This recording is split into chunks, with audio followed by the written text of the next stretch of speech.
Welcome to another episode of the Headlight Restoration Pro, where I'll be showing you how to take headlights like this and turning them into something magnificent like this. Perfection. Better than the day they rolled off the lot. Would you look at that? Stay tuned. You win! Perfect! The Headlight Restoration Pro.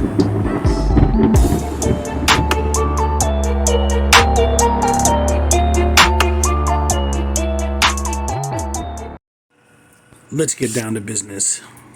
Starting here with the P500, of course. This light totally has no type of clear coat left on it, and it's never been restored. This is a 2007 Acura TSX. Very nice car, just the headlights are bad. Headlights a little bit dirty here. Anyways, as the title suggests, the competition didn't show up. Not really a competition. It's just some people around the area is always going to say they can do what they can't do, and then they end up not showing up because they're like, I don't know, Mickey Mouse businesses or whatever, and you know they're halfway hustlers. They don't really know what they're doing, but they're out there trying to do it, and that's fine. You got to get your foot wet, you know, got to get out there somehow. But anyways, they did not show up. Let me give you a backlog of this story. Customer called. That's my blower right there. But she set an appointment up a week in advance. Nevertheless, she calls back the day before the appointment, which was a Thursday. Her appointment was Friday, but she called back Thursday and was like, oh, my boyfriend's back, and he found somebody that is going to come out and do it for cheaper, this and that. Kind of wanting me to price match, but I was like, okay, go ahead and go with them, and if it comes back to not of your liking, go ahead and give me a call. You know, she was boosting and bragging about this person, said they can do this and that, and I told her to be careful because these are sensitive lights. These are rather soft lights. The Hondas and the Toyotas and the Acuras and Lexuses have soft lights. You gotta have a real gentle hand or you're gonna have it all scarred up or whatever. And I told her this, so she relayed the message to that person, and he was like, yeah, I've done it before, I can do them, this and that. So something that I said to her scared them off. So when it came time to have their appointment, it's crickets, and then she's calling and she says she blew the person up, and he just ended up picking up the phone and hanging up on her. Did not want her business, so she called me back and requested that I come out and do it. So I told her, I'll one up you, I'll do it for what he was going to do it for. So I just want you to see, you know, how good my business is, how good my methods are, and you know, I'm gonna hook you up. And she was very pleased with that. So I come out here and do it. And the moral of the story is that something I said intimidated this person, and they did not come out and did not even want to deal with their car, which is really terrible business ethics. This isn't a business channel at all. Like I tell people in the comments when they ask certain questions, this is not a business channel. It's a headlight restoration channel. But just common decency, at least just be like, hey, I'm not fucking with your headlight. I don't want to deal with it. You know, your headlight sucks. I'm not messing with you. I don't want your business or whatever. You know, just not picking up the phone, then reverting to picking up the phone and hanging up on the person. And it's like, they had this plan, they done canceled with somebody else, going with you. You should be honored when that happens. And it's a sad thing that a lot of people and a lot of businesses don't run this way. It's just unfortunate, and it's, you know, it's just not cool. But anyways, I accept the challenge. So as you see here, I'm running with a really soft hand, and I'm also using a new 3-inch attachment at the end. If you notice, the foam is brand new, just to add a little extra softness. And you can see how smooth I'm running this light here. You know, you don't always have to clean off a light like I did before this. only when there's a lot of dust or a lot of dirt present. This person wasn't that hygienical with their vehicle. It's kind of dirty. It's a nice vehicle, don't get me wrong. It's really nice, clean, if they cleaned it. It's not really a type of car. Probably hasn't been washed in like 2-3 months, so it just had dust and dirt everywhere. So that was the 500 disc starting out with. Now going to the P800, and this is a really it's a basic light. You just have to be kind of gentle with these lights, really feather dusting and feather application. If you can see right there how smooth I am working this light. They are very soft compared to the headlight realm or degrees of hardness and softness of the headlights. Let's just say out of 1 to 5, 5 being the hardest, 1 being the softest. These are about maybe a 1.9, or 1.5, something like that. They're pretty soft. So you don't want to use too much of a heavy grit or too much of a heavy hand, because you will be trying to get those scratches out way too much, or might even miss some, or something like that. So I really focus on being gentle with these lights here, these Acuras and these Lexuses and Toyotas and Hondas and whatnot. You try to be soft with.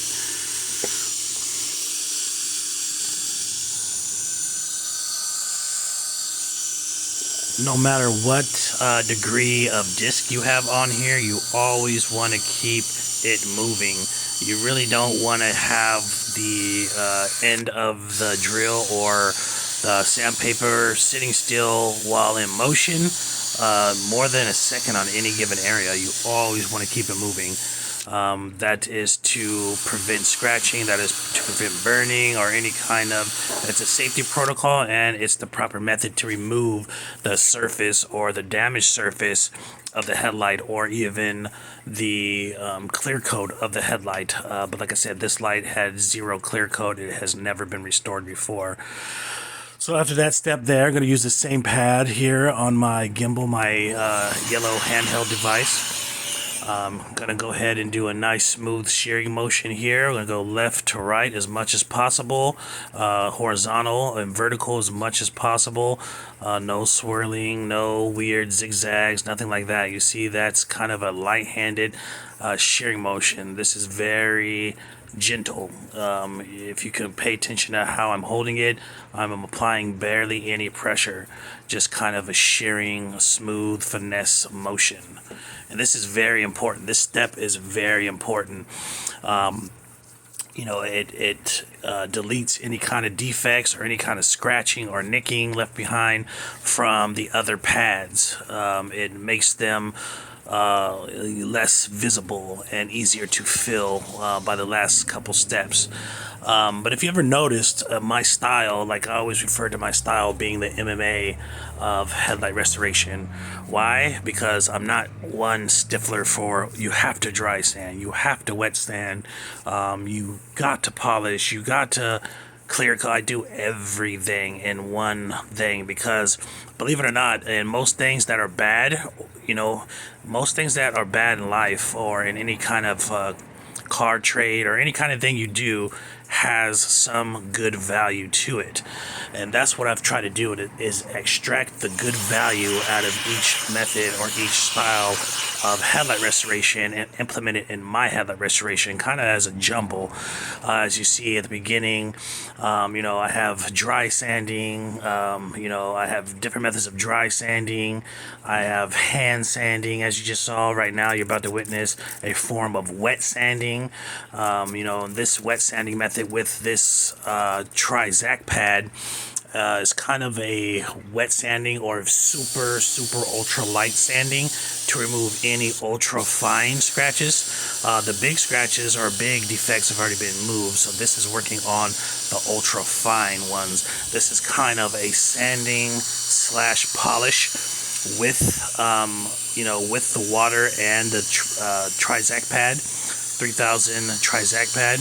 It's kind of a mixture of it. It bridges the gap to when you're ready to polish. So I do wet sanding, I do polishing, I do sealing.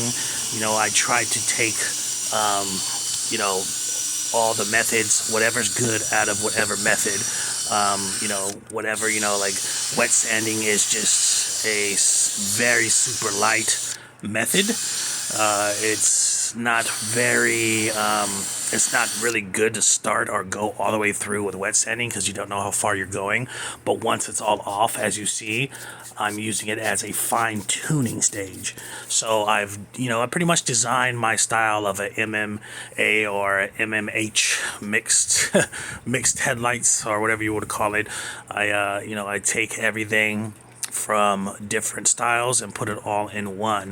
Wherever something is good or usable, I squeeze it in there, and I'm always learning and educating myself and trying new things. And this is what I come up with, is this method, which is not only foolproof, it's absolutely foolproof. Anybody can use this method and come out with amazing results.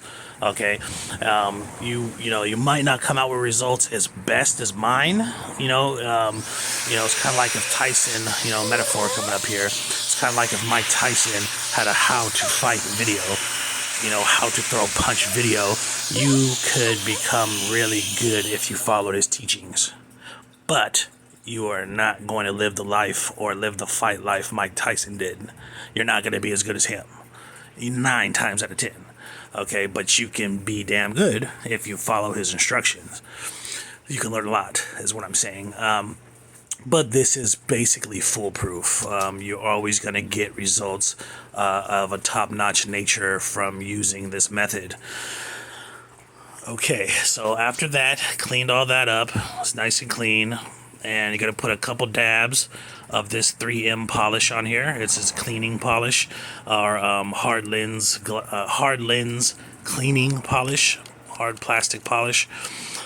And using the dab method here. The reason why I use the dab method, once again, is because the headlight surface is porous.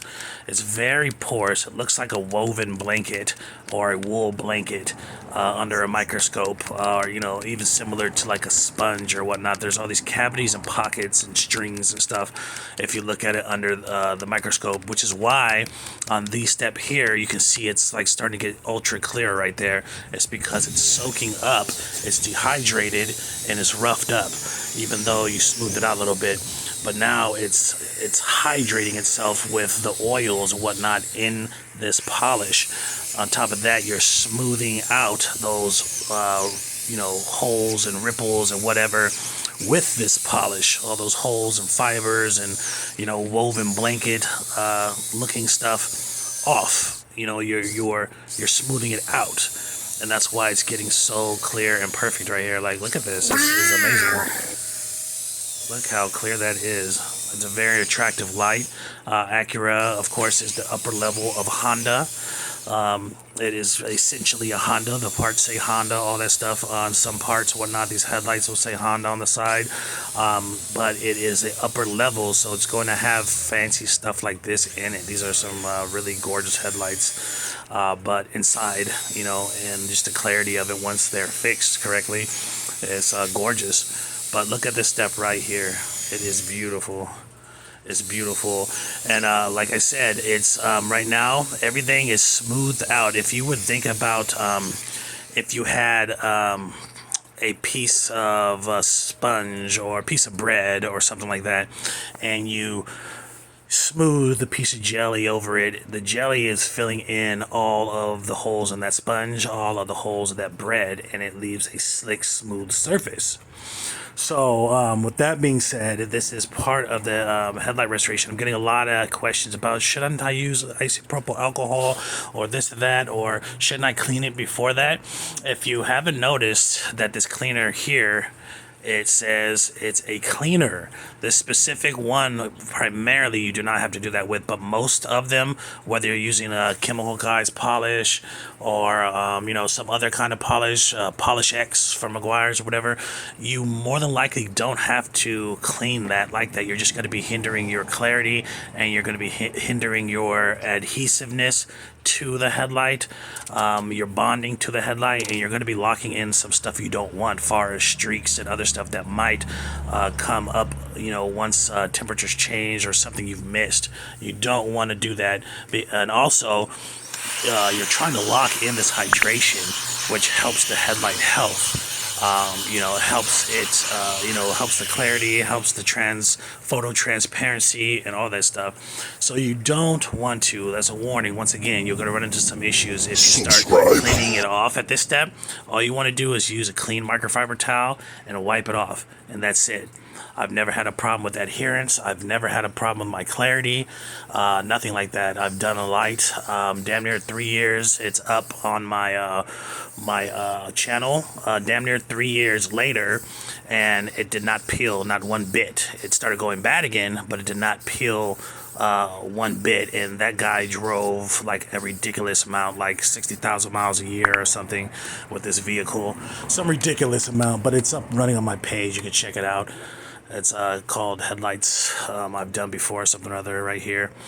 But this light here, you don't want to do any of that stuff. You just want to leave it as it is, or how I say it is, because I've tried all these ways and I've done all these things, and quite a bit. There's stages of my professional practice, and also just practice, in the backyard or on some hoopty that somebody let me practice on their vehicle with. I've done things, and I've come back and took track and kept records of what happened and notes, and I educate myself, and I'm an educator, so I have to make sure that my craft is perfect. And I have found that doing stuff in between those steps is just going to lead to bad stuff. I'm not going into that right now, but I just did briefly let you know the main things that happen. And you don't got to worry about it with this.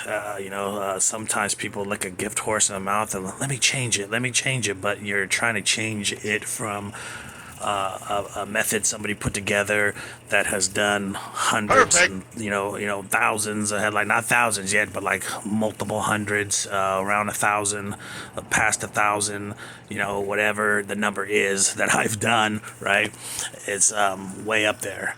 So you're questioning a guy who's done so many more headlights in so many different ways, and then also showing you the number one way is what his headlight style has evolved into. So I hope you trust me, and you just do the method, because it's not going to come out any better than this. It can only come out worse. It can only come out more worse. Now tell me, look at this honestly. Do you honestly think that changing something could make it come out any better? Oh, wait. Yeah, there's nothing. How can it be better? Are you going to walk through it? Are you going to, I mean, what can you do to make it better? There's not much. Thanks for watching. The Headlight Restoration Pro.